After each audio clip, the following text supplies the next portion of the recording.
नमस्कार दोस्तों, मेरा नाम है सुमन कंडवाल और आप देख रहे हैं मेरा यूट्यूब चैनल सुमन कंडवाल ब्लॉग। तो दोस्तों, मेरा आज का जो वीडियो है ना, वो बहुत ही इम्पोर्टेंट टॉपिक के ऊपर है। और वो टॉपिक हमारे उत्तराखंड के लिए ना आज के टाइम में सबसे बड़ा सोचनीय विषय है हमारे उत्तराखंड का।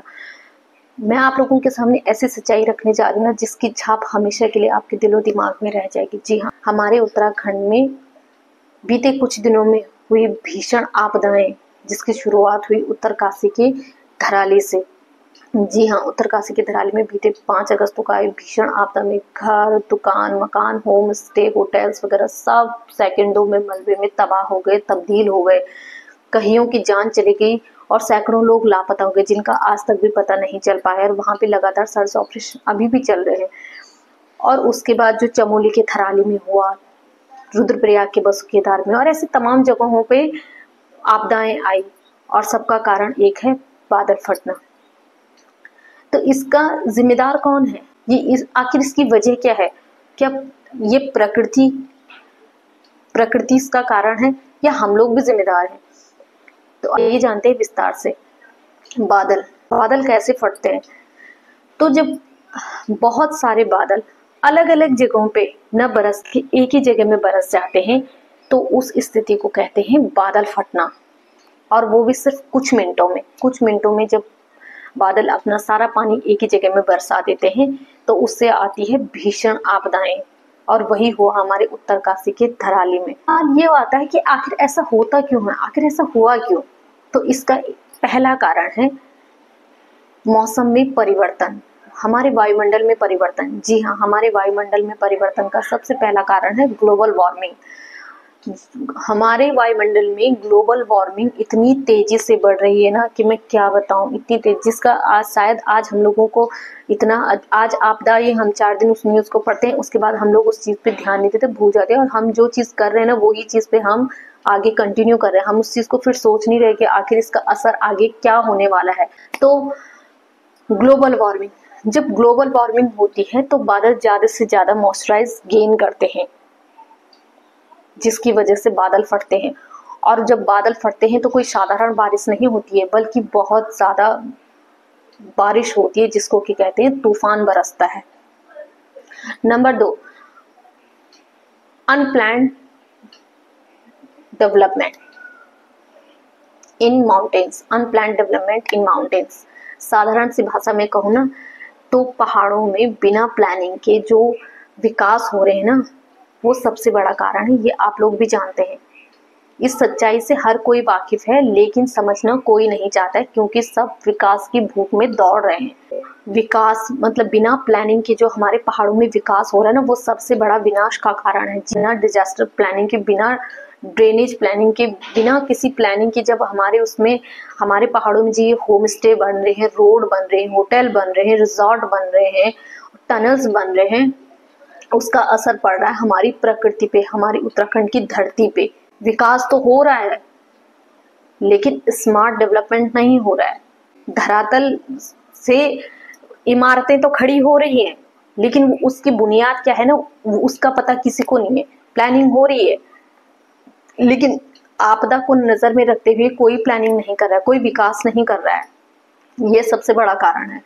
पहाड़ों में बिना किसी प्लानिंग के रोड बनती हैं, या टनल्स बनते हैं, या होटल्स बनते हैं, तो जब उनका निर्माण होता है, उस निर्माण के दौरान जो वहां की जमीन होती है ना, वो कमजोर होती चली जाती है और पहाड़ों का बैलेंस बिगड़ जाता है।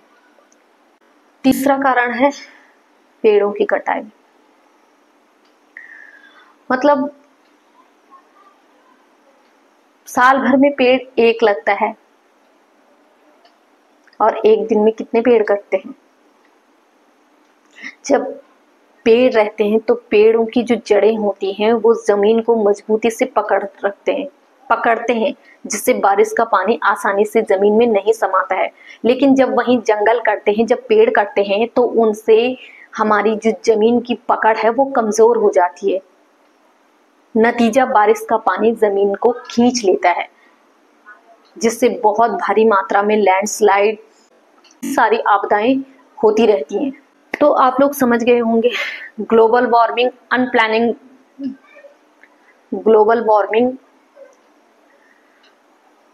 अनप्लानिंग डेवलपमेंट इन माउंटेन्स, बिना किसी प्लानिंग के, बिना किसी डिजास्टर प्लानिंग के, बिना किसी ड्रेनेज के जो हमारे पहाड़ों में जो विकास हो रहा है वो विकास नहीं, वो विनाश का सबसे बड़ा कारण है आज के टाइम में। जो पेड़ों की कटाई हो रही है, इस चीज के बारे में ना हम लोगों को मिलके सोचना होगा, क्योंकि आज उत्तरकाशी का धराली है, कल कोई और जगह भी हो सकती है, और उसके बाद क्या पता एक दिन हमारा शहर भी हो, हमारा गांव भी हो। तो इस चीज के लिए हमें कल नहीं बल्कि आज सोचना होगा। हमें आज इस चीज के लिए सोचना होगा कि क्या हम जिस विकास की भूख में दौड़ रहे हैं, जो विकास हमें चाहिए, क्या वो सही है? हमारे जब हम इस स्थिति में हैं, हमारे आने वाली पीढ़ी को कितना, हमारी आने वाली जो पीढ़ी है उस पे इसका क्या असर होगा? ये एक ऐसी जानकारी है ना जो सिर्फ आप और हम तक नहीं रहनी चाहिए, बल्कि ये सब तक पहुंचनी चाहिए। हर बच्चे को इसके बारे में पता होनी चाहिए। बादल फटते हैं, 4 दिन की खबरें बनती हैं, सब सुनते हैं, दुख जाहिर करते हैं, सब कुछ होता है, लेकिन उसकी जड़ क्या है वो कोई नहीं समझता है। अगर सरकार हो या हम आप लोग हो, अगर उसकी जड़ पे फोकस करेंगे ना कि आखिर इसका रीजन क्या, आज से पहले ऐसे कभी नहीं सुनने को मिलता था। मतलब ये सारी चीजें ना कुछ सालों में अचानक से इंक्रीज हुई।